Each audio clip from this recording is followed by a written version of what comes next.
Bom dia, primeiro ano. Daremos prosseguimento ao nosso conteúdo de filosofia com o tema do capítulo 5, o ser humano como ser racional. Nós podemos encontrar discussões acerca da natureza humana dentro da filosofia desde o princípio da própria filosofia. Ou seja, o primeiro filósofo a trazer essa questão da natureza humana para o campo da filosofia foi o Sócrates. Nós vimos como a distinção da filosofia anterior a Sócrates, ou seja, dos pré-socráticos, era aquela preocupação com a observação da natureza, a explicação dos fenômenos da natureza, enquanto que o Sócrates, diferentemente, está preocupado com as questões humanas.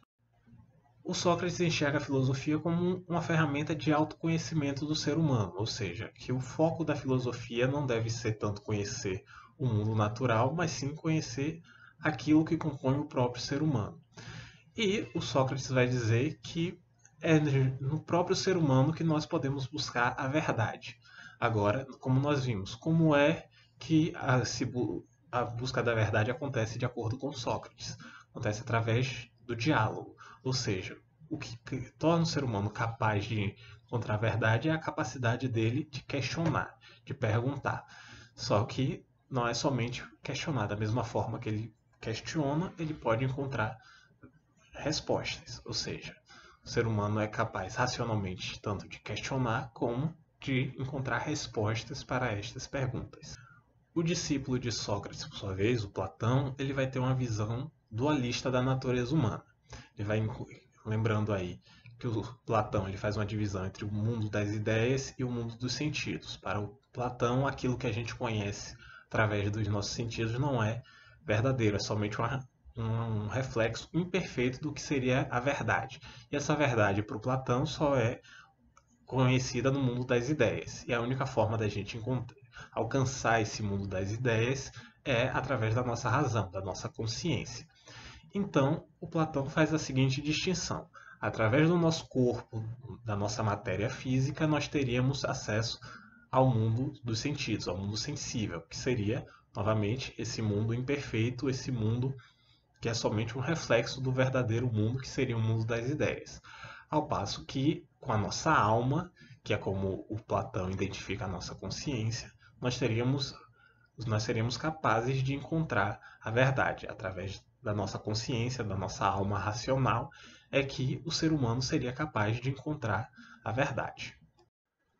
Nós vimos que o Aristóteles, apesar de ser discípulo do Platão, ele vai discordar dessa visão dualista, de um mundo das ideias e um mundo dos sentidos. O Aristóteles considera que a verdade pode sim ser encontrada no mundo material. Para Aristóteles, na verdade, o ser humano caracteriza-se justamente pela sua racionalidade, ou seja, sua capacidade de pensar e dar sentido, ou seja, de dar coerência àquilo que ele percebe através dos seus sentidos. Ou seja, portanto, para o Aristóteles, o que realmente caracteriza o ser humano e que o diferencia dos demais animais é essa capacidade de pensar, de refletir e de conhecer. Para o Aristóteles, o objetivo do ser humano, a potencialidade do ser humano é alcançar a felicidade. Novamente, não em um mundo ideal, como diria o Platão, mas sim neste mundo material. E qual seria então a forma para o ser humano alcançar essa felicidade?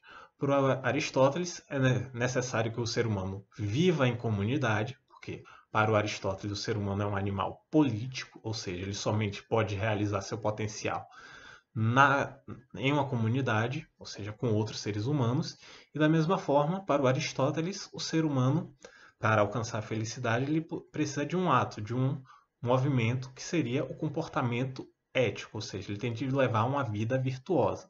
Ou seja, o ser humano pode sim encontrar a verdade neste mundo material, mas ele somente poderá alcançar a felicidade se ele levar uma vida virtuosa, ou seja, orientada pela ética.